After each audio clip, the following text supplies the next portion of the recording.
Graça e paz da parte de Deus, nosso Pai, e de Jesus Cristo, nosso Salvador. Amém.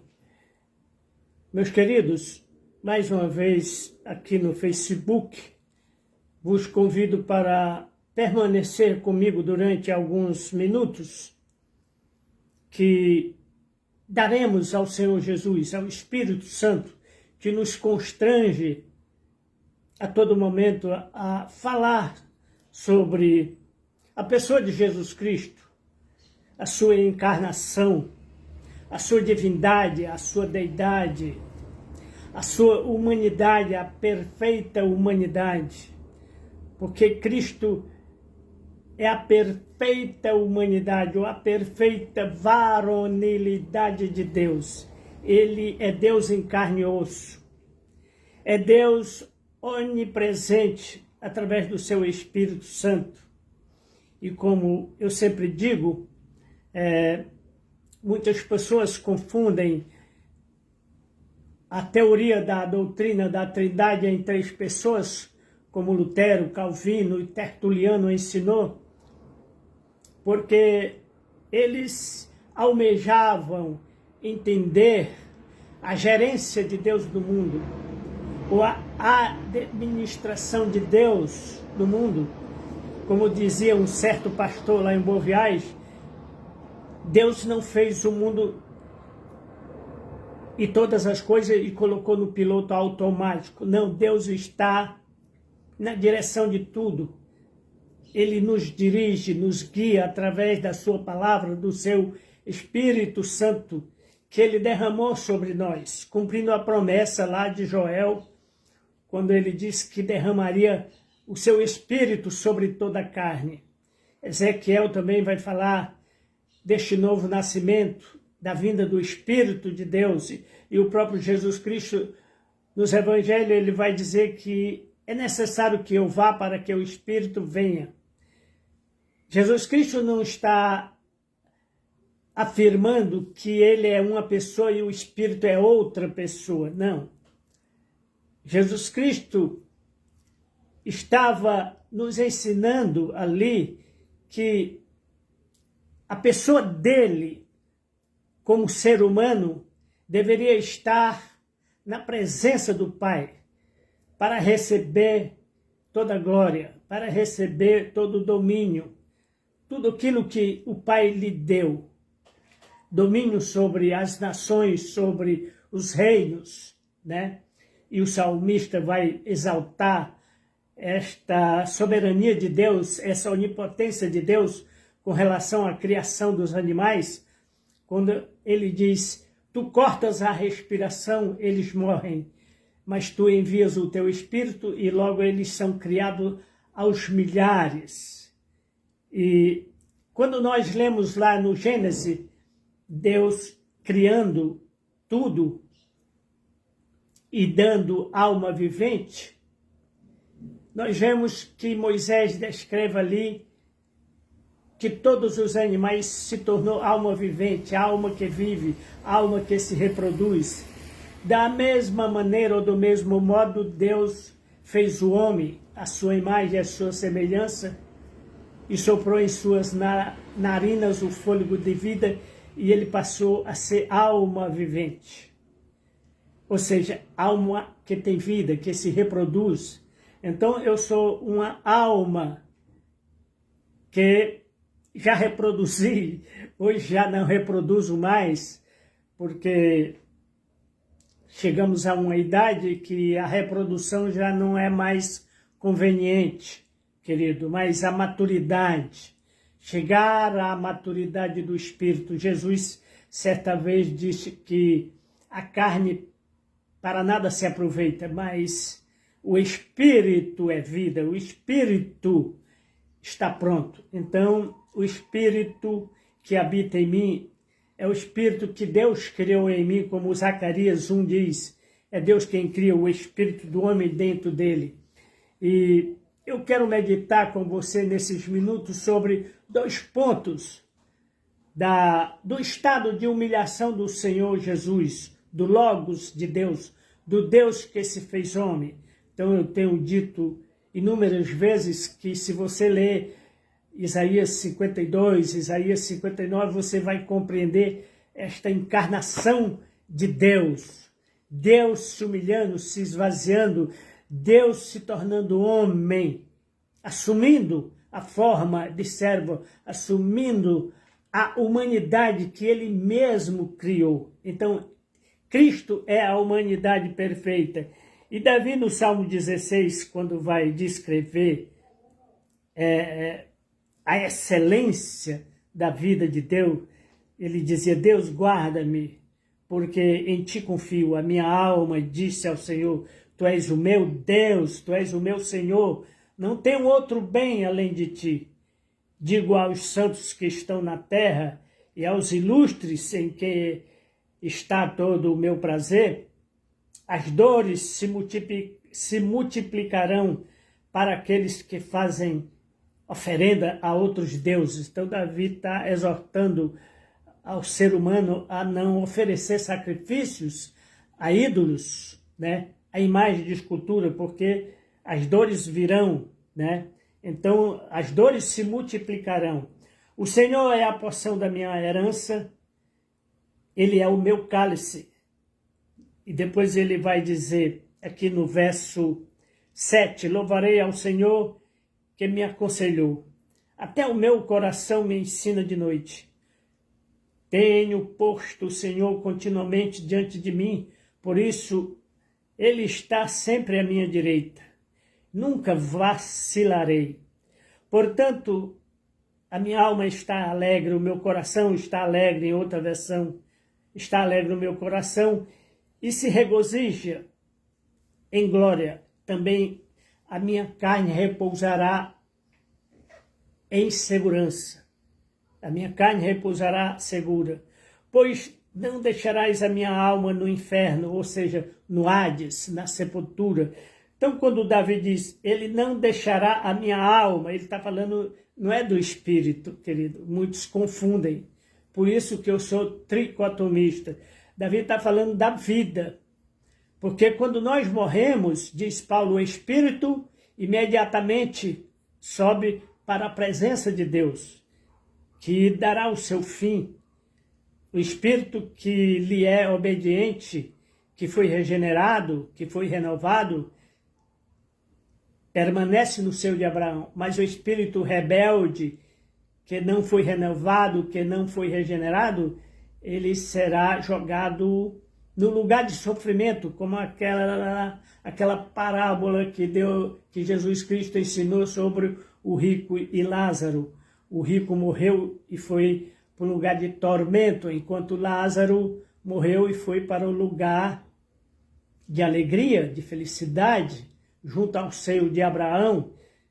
E então o rico lá no lugar de tormento olha para cima e clama: Abraão, pai Abraão, tem misericórdia, manda Lázaro molhar o dedo em água e tocar na minha língua, refrescar a minha língua, etc.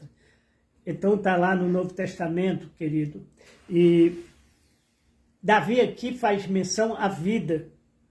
Não deixarás a minha alma no inferno, ou seja, na sepultura. Não permitirás que o meu corpo veja corrupção ou que minha carne apodreça, mas far-me-ás ver a vereda da vida na tua presença. E para discutir esses dois pontos que eu falei, primeiro, do corpo de Jesus Cristo. O corpo de Jesus Cristo era o corpo perfeito. Eu tenho dito e asseverado que, embora alguns teólogos ensinem que Jesus Cristo herdou o corpo ou a carne de Maria, querido, não existe nenhuma condição ou argumento que se sustente o que o catolicismo prega sobre a santidade de Jesus, o corpo, a carne de Jesus, que herdou, é a semente da mulher lá no Gênesis.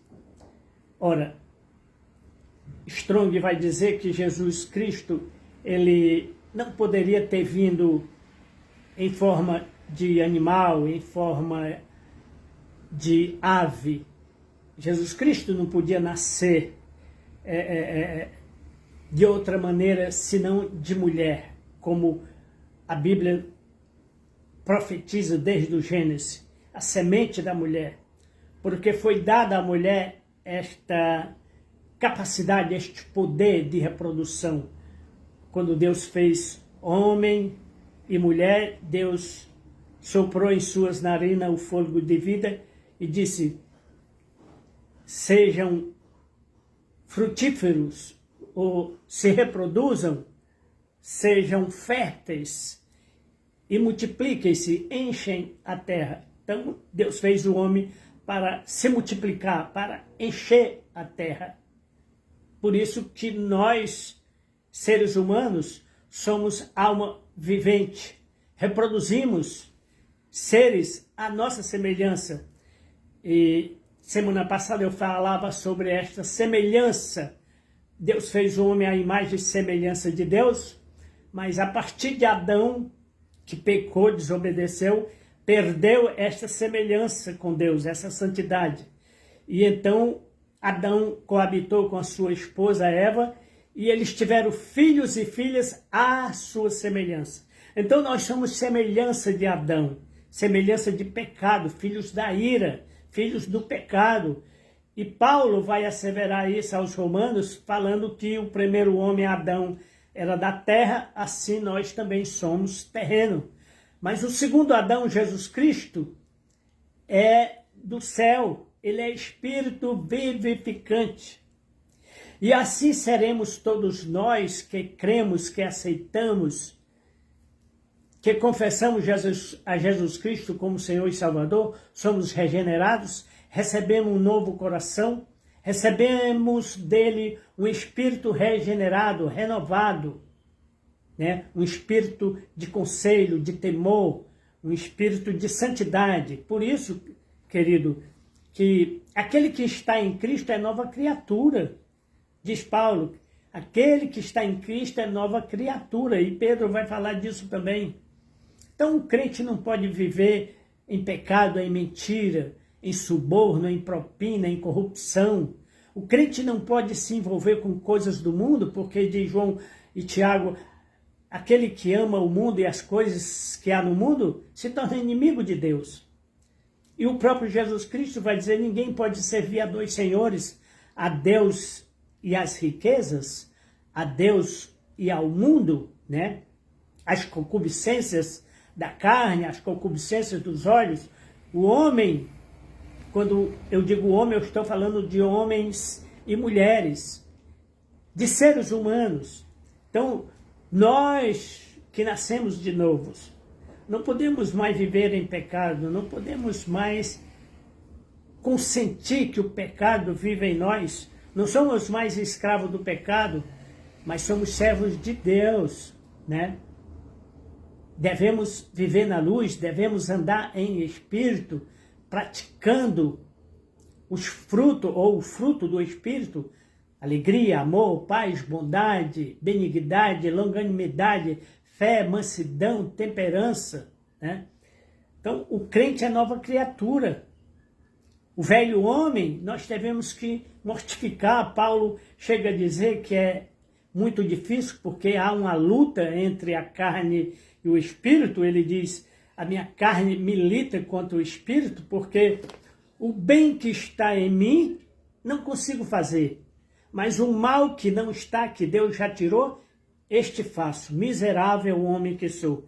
Quem poderá me livrar do poder da morte? Jesus Cristo. Então, o crente tem que viver essa luta espiritual, querido. Todas as noites eu tenho sonhos, eu sou levado a regiões celestes para lutar com maldade, com injustiças, né? Com mentiras, né? Com rejeições. Mas esta luta é espiritual, ela não é contra carne nem sangue, é contra os poderes espirituais da maldade. Então veja bem, eu quero falar sobre Jesus Cristo, o nosso Salvador, o nosso Senhor, o nosso Deus, que virá em breve. Então, aqui no livro de Atos, querido, quando Pedro prega a multidão, a partir do verso 16 do capítulo 2, Pedro vai dizer: mas isto é o que foi dito pelo profeta Joel, e nos últimos dias acontecerá, diz o Senhor, que do meu espírito derramarei sobre toda a carne, e os vossos filhos e as vossas filhas profetizarão, e os vossos jovens terão visões, e os vossos velhos sonharão. Então veja bem, no Pentecoste, querido, foi o cumprimento do derramamento do Espírito. Não foi a fundação da igreja, como muitos querem. Muitos afirmam que ali Deus fundou a sua igreja. Não, está lá em Mateus. Sobre esta pedra eu edificarei a minha igreja, e as portas do inferno não prevalecerão contra ela. Quando Jesus fala desta edificação, a palavra edificar no grego também quer dizer reformar, aperfeiçoar, ou seja, santificar. O que Paulo fala aos Efésios 2, que Cristo amou a sua igreja, a sua esposa, que veio em semelhança de pecado, que veio em semelhança de homem, porque somente ele podia dar a sua vida em sacrifício de oferta. Homem nenhum poderia morrer pela sua própria salvação, porque o homem está morto em pecado. A humanidade está debaixo de maldição, e somente Deus pode quebrar, tirar esta maldição. Somente Deus pode salvar o homem. Está lá em Isaías 59. Deus olhou e viu que não havia nenhum ajudador, nenhum homem, nem Noé, nem Jó, nem Daniel. Mas ele mesmo se fez homem, se encarnou. E Paulo vai dizer, e ele veio em semelhança de carne, carne pecaminosa. E Hebreus vai dizer que Cristo participou da carne e do sangue para que pudesse destruir a morte e aquele que tem o poder da morte, a saber, Satanás. Então, querido, quando Pedro fala aqui deste cumprimento da profecia de Joel, ele está falando do derramamento do Espírito, falando da fundação da igreja. A igreja já existia desde Noé. E a igreja não é noiva, a igreja é esposa. Paulo, quando vai relatar à igreja sobre a morte de Jesus, como a esposa que era infiel, a esposa que estava maculada, que estava suja, que tinha profanado, que tinha adulterado. Então nós vamos ver isso nos livros de Isaías, Ezequiel, Jeremias, na figura das duas esposas de Jacó, e vemos também no livro de Oséias, que casa com a prostituta, né? É uma figura da igreja prostituída, caída, e que Deus vai purificá-la. Então Paulo vai dizer, Deus amou tanto a sua igreja que deu a si mesmo como oferta, derramando o seu sangue para purificá-la e apresentá-la a ele mesmo como. Então ele usa a figura como uma virgem. Ela não era virgem, ela estava maculada, ela estava prostituída, caída em pecado. E Deus amou tanto que mandou seu filho para morrer na cruz, derramar o seu sangue, purificando-a com o seu sangue precioso, como diz Pedro, não fostes comprado com ouro ou com prata, mas com o precioso sangue de Cristo, né? No qual fomos comprados, salvos, redimidos no Senhor, e agora seremos apresentados a Ele como uma virgem, ou seja, como uma noiva, como uma pura, porque a figura da noiva significava que a mulher era virgem, a mulher era pura, né, era casta. Então, por isso que Paulo usa a figura da noiva como uma virgem, apresentá-la a ele como uma noiva, como uma virgem. E Pedro, mais adiante aqui, ele vai dizer: varões israelitas, escutai estas palavras. Jesus Nazareno, varão aprovado por Deus entre vós com maravilhas, prodígios, milagres, sinais, que Deus fez por meio dele entre vós, como vocês mesmos sabeis, fostes testemunha. A este Jesus vocês o entregaram por causa ou pelo determinado conselho e presciência de Deus, tomando vocês ele, vocês crucificaram e mataste pelas mãos de pessoas injustas, o qual Deus ressuscitou, soltando as amarras da morte, pois não era possível que ele fosse deixado na sepultura ou retido, porque dele dizia Davi, no Salmo 16, sempre via diante de mim um Senhor, porque está à minha mão direita, para que eu não seja envergonhado, comovido, né, decepcionado. Por isso se alegrou o meu coração, e a minha língua exultou no Senhor, e ainda a minha carne repousará em esperança, pois não deixarás a minha alma no Hades ou no inferno, na sepultura, nem permitirás que o teu santo veja corrupção. Então, querido, duas coisas que eu quero enfatizar.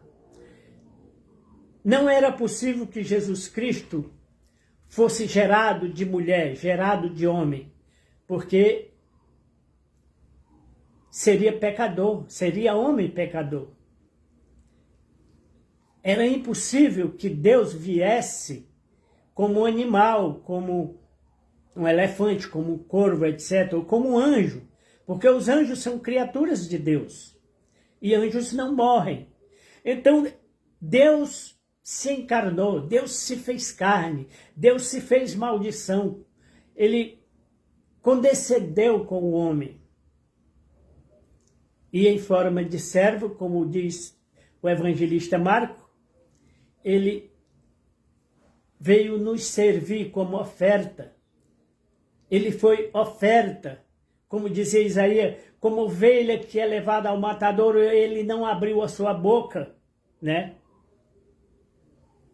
Pelas suas feridas fomos sarados. O castigo que nos traz a paz, a esperança, estava sobre os seus ombros, né? E Matos Nascimentos vai cantar assim, que eu acho extremamente emocionante, quando ele diz: Jesus Cristo foi provado, ele deu sua própria vida, como ovelha foi levado, no seu corpo as feridas, estava ali o meu pecado. Esqueci a outra parte. Mas ele levou as nossas dores. Cristo estava ali na cruz, o seu corpo ali sangrando, os seus pés e mãos pregados. Tenho que reconhecer e também agradecer por ter salvo a minha alma e na luta me dá calma e por ser meu Salvador. Então, querido, nós temos que reconhecer que Jesus Cristo é Deus. Paulo vai dizer, tem muitos que até choram, mas são inimigos da cruz. Tem crente que tem forma de piedoso, mas nega o verdadeiro Deus. É religioso, paga o dízimo, dá endo, dá hortelã, como faziam os fariseus. Tem forma de piedoso, mas nega o verdadeiro Cristo. Não vive como crente. Querem servir a Deus e as riquezas. A Deus e as riquezas. Jesus Cristo disse, é impossível, ninguém pode servir a dois senhores. Ou servimos a Deus, ou servimos ao mundo, aos homens, as riquezas, amamos. Ninguém pode amar a dois senhores, né? É claro que nós, como crentes, precisamos de dinheiro. Trabalhamos justamente para isso, querido. O homem trabalha 40 anos, 37 anos para se aposentar. Se aposenta achando que não vai pagar mais imposto e continua pagando mais imposto, mais previdência, ou seja, para receber a aposentadoria ele tem que pagar, continuar pagando, sofrendo. Então, o dinheiro é bom para que paguemos as nossas contas. Se eu tenho um apartamento, é porque eu ganhei dinheiro e estou pagando. Se eu tivesse um carro, é porque eu ganhei dinheiro e estou pagando, ou paguei. Então, nós precisamos de dinheiro para viver neste mundo. Mas nós não podemos amar o dinheiro. Não podemos colocar a nossa esperança no dinheiro, nas riquezas. Não podemos fazer do dinheiro o nosso Senhor. Não podemos ser escravizados pelo dinheiro, pelo emprego, pelo comércio. Devemos servir ao Senhor. E Ele nos dará, querido. Ele nos sustentará, né? Eu acho tão interessante, tem uma música do Felipe Aguiar, não sei se é Felipe Aguiar, um rapaz, Tiago do Vale, Felipe Aguiar, Tiago do Vale, quando ele vai falar sobre o filho da promessa, né? Quando ele diz, o Deus maravilhoso me escolheu, de bênçãos e medidas me encheu, e me chamou de filho da herança. A bênção de Abraão também é minha, toda a promessa continua. É Deus que honra a fé e a esperança. Mas todos os que foram escolhidos, foram separados e ungidos, enfrentaram lutas e batalhas, passaram pelo fogo e não se queimaram, atravessaram o mar e não se afogaram, guardados por um Deus que nunca falha. Então é isto, querido. O povo de Israel peregrinou 40 anos no deserto e duvidou de Deus e se rebelou e muitos morreram, mas a rocha, a água viva estava sempre presente.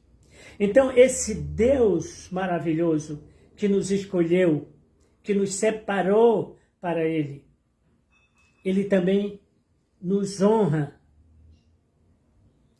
com a subsistência do alimento. Quando Ele diz a questão da oração,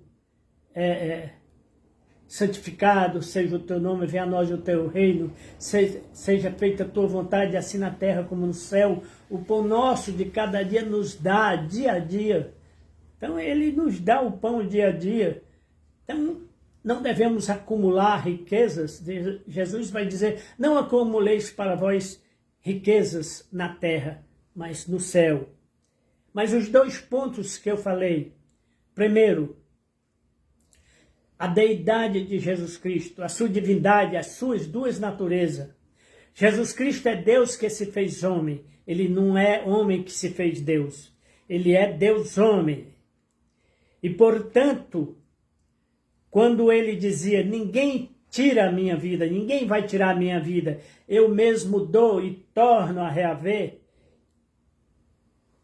as palavras do Senhor Jesus foram cumpridas. Ninguém tirou a vida dele, querido. Porque, veja bem, embora o texto que nós lemos aqui em Atos, Pedro afirme, mas vós os mataste por mãos iníquas. Então, Pedro estava ressaltando a questão da incredulidade dos judeus, de não terem acreditado que Jesus era Deus e que podia ressuscitar, e que veio dar a sua vida em resgate de muitos. Ao contrário, os judeus entregaram ele aos iníquos, aos corruptos. Olha, ele está pregando contra César, ele está dizendo que vai tomar o lugar de César, ele é um subversivo. Então, os próprios sacerdotes, escribas, acusaram Jesus de subversista, de comunista, de um homem que estava contra César. E, na verdade, quando alguém perguntou, os filhos de Deus devem pagar imposto? E Jesus disse, me dê uma moeda aqui. E deram-lhe um denário. E ele pegou a moeda e disse, de quem é essa figura que está aqui? Existia uma figura, como hoje existe uma figura no dinheiro, antes era dos presidentes, dos antigos, Deodoro da Fonseca, não sei o que, Peixoto de Alencar, Castelo Branco, hoje é peixe, é aves. Então hoje nós temos figuras de beija-flor, de peixe, de onça, né, no dinheiro.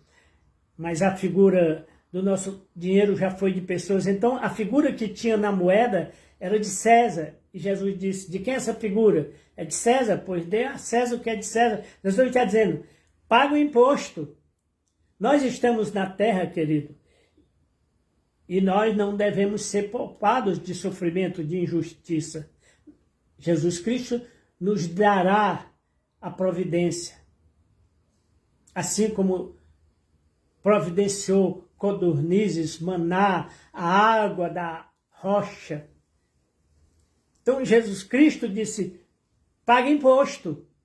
Se você comprar um carro, você tem que pagar imposto? Paga o imposto.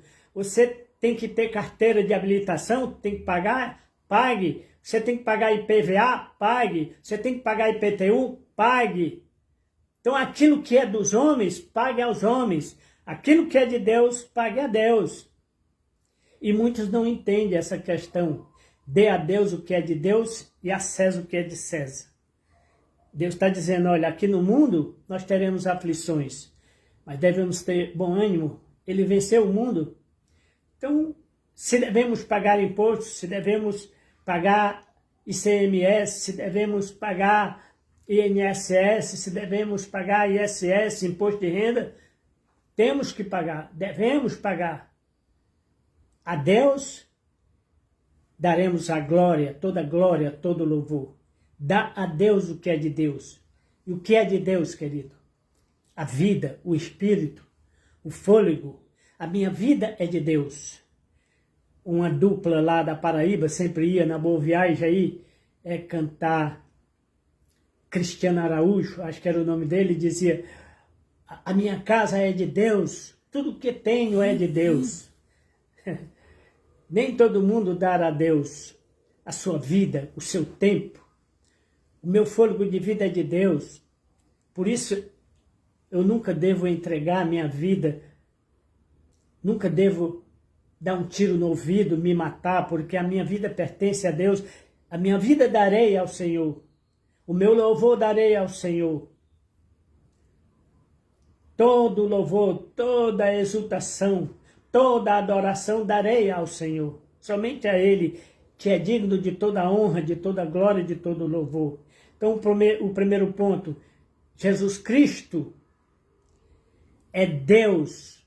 E quando Ele se humilhou, Ele se esvaziou, não está querendo dizer que Ele deixou de ser Deus. Que Ele nasceu de mulher. Sim, Ele nasceu de mulher, mas não é filho de mulher. Ele é filho de Deus. Paulo vai dizer, o primeiro homem é da terra, o segundo homem é do céu. Ele é espírito vivificante. Jesus Cristo é espírito vivificante. Ele é Deus que se encarnou, é Deus que se fez homem. Hebreus vai dizer que ele participou. Ele é o Filho do Espírito eterno de Deus. Ele possui em si as duas naturezas, divina e humana, sim, são inseparáveis. Mas ele não deixou de ser Deus para ser homem. Não, ele continuou sendo Deus. Ah, mas ele dizia, não, eu não sei quando é que eu venho, quem sabe é o Pai. Esta subserviência, essa obediência ao Pai, se trata justamente da espiritualidade, do caráter, da moralidade de Jesus Cristo. Isaías vai dizer, Deus olhou para o homem corrupto, cheio de injustiça, o que eles faziam era mentir, prevaricar, e Deus se entristeceu.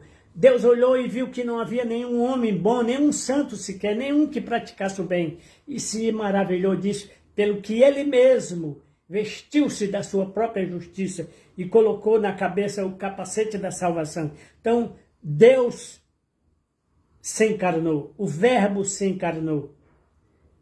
E outra, Strong vai dizer, querido, que Jesus Cristo e Deus são a mesma pessoa, não são duas pessoas, porque Jesus Cristo não tem dois caráteres, Jesus Cristo não tem duas vontades, Jesus Cristo não tem duas personalidades, ele é impessoal, ele é uma única pessoa, ele é impessoal, só que ele é Deus que se fez homem, é Deus homem.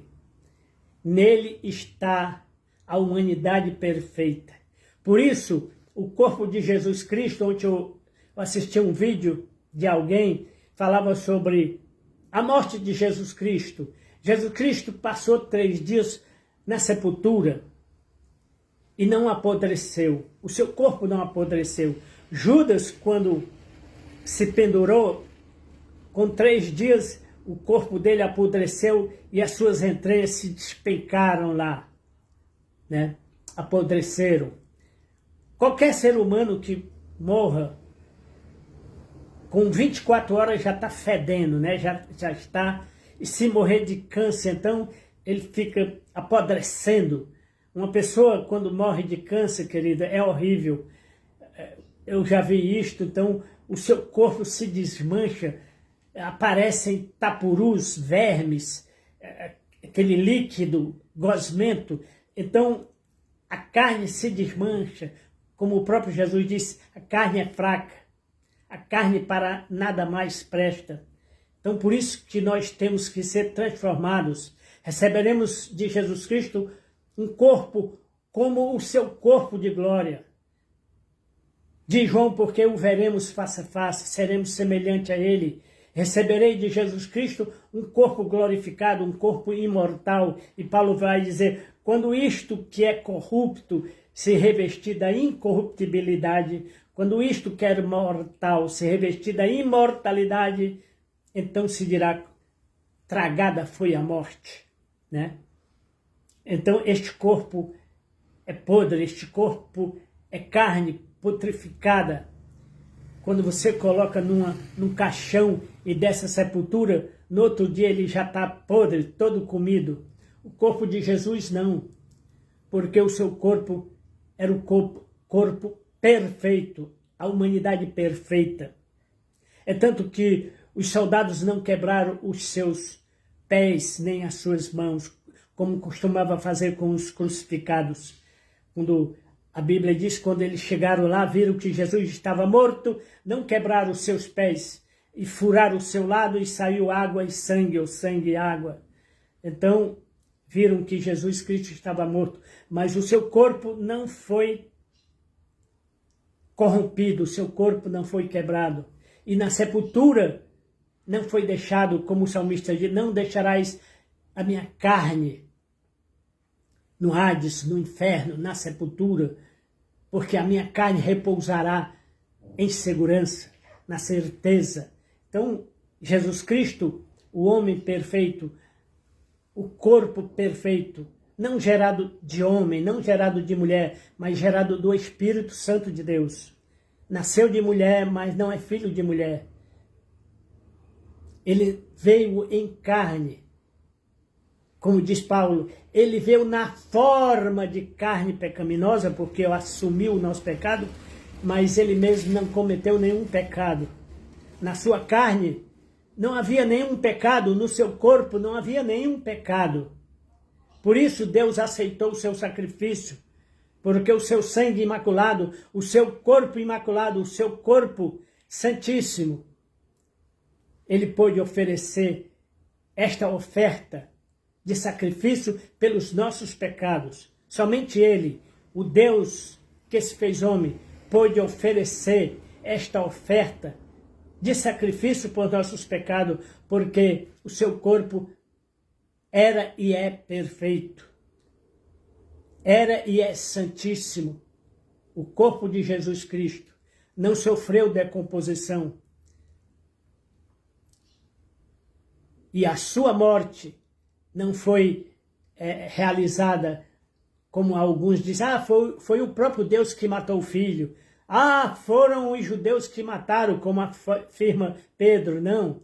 Pedro está usando uma linguagem de palavra, assim como lá Davi usa uma sinédoque, né? Onde ele usa a questão, uma parte pelo todo.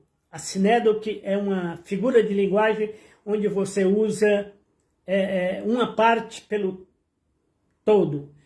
Quando ele diz, a minha carne não repousará em desgraça, a minha carne repousará em justiça, em esperança, ele está falando do corpo.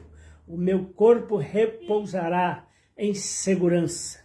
Está falando do corpo todo. Então está falando só de uma parte. Então o corpo de Jesus, o corpo todo. Então que você possa receber do Espírito Santo o esclarecimento da sua palavra, querido, porque muitos têm pregado, muitos têm ensinado coisas errôneas aí no TikTok, na internet, tem uma variedade de pessoas querendo ensinar a Bíblia, como você deve orar, como você deve andar, o que você deve vestir, etc. Tem gente que até proíbe ler a Bíblia, né? A Bíblia é a nossa única regra de fé e prática. Então, que você possa ler a Bíblia todos os dias, amém?